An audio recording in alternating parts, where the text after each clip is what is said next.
Todos pensavam que era apenas medo, até verem com os próprios olhos. E se eu te dissesse que existem lugares onde o silêncio não é apenas ausência de som, mas um aviso, onde as pessoas aprenderam que não se deve olhar para certas direções, e muito menos seguir aquilo que parece chamar por você na escuridão? A história que eu vou te contar hoje não nasceu de um conto, nem de superstição. Ela veio de registros, depoimentos e de um medo que atravessou gerações, até finalmente se tornar impossível de ignorar. E depois de ouvir isso, você nunca mais vai pensar no medo da mesma forma. No interior esquecido de um país que prefere não falar sobre o que abandona, existe uma vila que nunca constou nos mapas oficiais. Uma vila pequena, cercada por árvores tão antigas que parecem guardar segredos mais velhos que o próprio tempo. As pessoas ali viviam como se o mundo exterior não existisse. Não era isolamento, era defesa, porque havia algo naquele lugar que não podia e não devia ser percebido pelo resto do mundo, algo que não tolerava curiosidade, nem presença indesejada. Durante décadas, os moradores aprenderam a conviver com certas regras silenciosas. Não sair depois do anoitecer, não olhar fixamente para as janelas mais antigas, nunca responder quando o seu nome for chamado se você não reconhecer a voz, e sobretudo, jamais ir até o vale depois do cair da tarde. Para quem chegava de fora, essas advertências soavam folclóricas, exageradas, até engraçadas, mas bastava uma noite ali para entender que ninguém estava brincando. E então, um grupo de jovens curiosos, incrédulos e talvez um pouco arrogantes decidiu que queria provas. Eles queriam filmar a vila, registrar tudo, mostrar ao mundo que lendas rurais eram apenas histórias contadas para assustar. Eles tinham equipamentos, câmeras, lanternas e confiança. Demais, talvez. Chegaram durante o dia, quando tudo parecia absolutamente normal. Casinhas pacatas, moradores no pequeno mercado, crianças brincando no chão de terra. Nada ali parecia assustador, sinistro ou sequer incomum, até que eles notaram a maneira como as pessoas os olhavam não com desconfiança, mas com pena, como se soubessem o que ia acontecer, e não pudessem fazer nada para evitar. Eles eram 4, Lucas, Helena, Gabriel e Rafa. Os moradores avisaram, repetiram, quase imploraram: voltem antes do pôr do sol, não gravem o vale, não tentem ouvir o que ele não diz. Mas para eles, esse era o combustível perfeito. O tipo de medo que um documentarista iniciante acredita ser sua grande chance. A vila, acostumada com a passagem de raríssimos visitantes, tentou explicar que não era superstição, não era fantasia. Aquilo que vivia naquele vale não podia ser visto, não porque seria perigoso ver, mas porque aquilo que olha, olha de volta. E aquilo que olha de volta pode decidir que você não deveria ter voltado.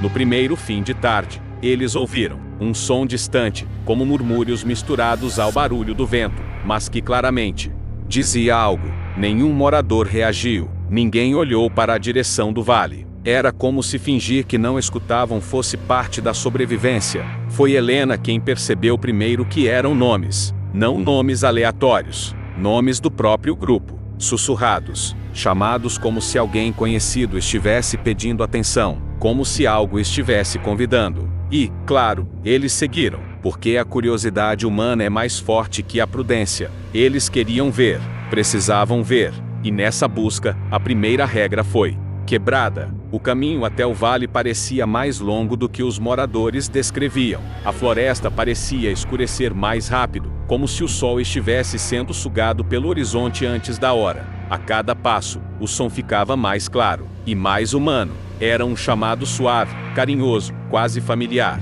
mas com algo errado, como se a voz tivesse aprendido a falar ouvindo humanos, mas não fosse exatamente uma delas. Quando chegaram ao limite do vale, a câmera capturou algo estranho. Não era apenas silêncio. Era como se o ar ali pesasse, como se respirar fosse errado. O vento não se movia, a natureza não se pronunciava. E no centro, algo parecia observar. Gabriel foi o primeiro a notar. Ele não conseguia explicar, mas dizia que tinha a sensação de que algo estava no mesmo nível dos olhos, encarando, não vendo, encarando, estudando. E quando olharam através das câmeras, perceberam silhuetas, formas que não estavam ali a olho nu. Algo parado, imóvel, mas presente. Algo que sabia que eles estavam ali. E então, a segunda regra foi quebrada. Eles viram longe demais. A gravação, que posteriormente seria encontrada, mostra os 4 parados, respirando fundo, com medo real, aquele tipo de medo que paralisa, que faz o corpo entender antes da mente que algo terrível está acontecendo. As vozes começaram novamente, agora mais próximas, mais claras, e dessa vez, era a voz de cada um deles, chamando por si mesmos, como se existissem cópias tentando convencê-los de que a realidade que conheciam não era a única. Eles correram, e quando correram, o vale respondeu, atrás deles, passos. Não passos naturais, mas movimentos rápidos demais para serem humanos. Barulhos como ossos sendo puxados contra o solo. Sussurros misturados com gritos abafados, como se várias vozes falassem juntas tentando formar uma única palavra que nunca se completava. O pânico se instalou, a respiração acelerou, e a câmera capturou algo que ninguém deveria ver. Um vulto ao fundo. Não uma sombra, não uma pessoa. Algo alto demais, magro demais, e parado demais. Observando, sem rosto, sem forma definida. Como um reflexo de algo que o cérebro não consegue interpretar porque não deveria existir. Quando eles alcançaram a vila, já era noite, e a vila estava fechada. Portas trancadas, janelas cobertas, nenhuma luz. Os moradores sabiam, eles tinham avisado, e sabiam que agora era tarde demais. O grupo bateu, chamou, implorou. Ninguém respondeu, não porque não queriam, mas porque agora havia algo acompanhando os jovens. Algo que atravessou o limite do vale ao seguir o medo deles. A noite foi um tormento. Os 4 tentaram se esconder em uma casa abandonada. Mas o que quer que estivesse lá fora, não precisava ver, não precisava procurar. Ele sentia, e o barulho começou novamente. Primeiro longe, depois perto, depois dentro. A câmera registrou a reação deles antes do inevitável. Um olhar fixo para o nada, como se estivessem hipnotizados, ouvindo alguém bem atrás dos seus ombros, chamando, prometendo. E então, um a um, eles sumiram do quadro. Não houve gritos, não houve luta, apenas o silêncio abrupto, como se tivessem sido apagados. Na manhã seguinte, os moradores foram até a casa. A câmera estava no chão, quente, como se ainda estivesse sendo segurada segundos antes. As malas estavam ali, 4 pares de sapatos, e mais nada. Nem pegadas de saída, nem objetos caídos, nem sinais de luta. Apenas ausência, como se eles nunca tivessem existido, quando as autoridades foram chamadas. Dias depois nada pode ser comprovado. A vila foi acusada de inventar, de esconder, de manipular.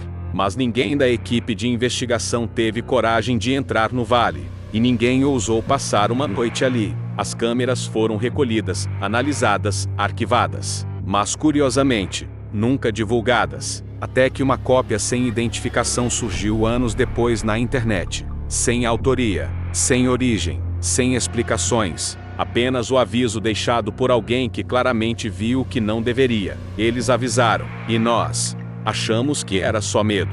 Não era. E agora eu pergunto, você teria ido? Você teria seguido a voz que parecia tanto com a sua? Ou teria respeitado o medo que todos insistem em ignorar até que seja tarde demais? Porque a verdade é simples. Existem coisas que só se revelam quando alguém ousa olhar. E quando você vê, elas veem você também. Comenta aqui, você grava lendas? Você seguiria o som ou fingiria que não ouviu nada? Se esse vídeo te arrepiou, deixa o like, se inscreve e ativa o sininho. Tem mais histórias que o mundo insiste em esconder.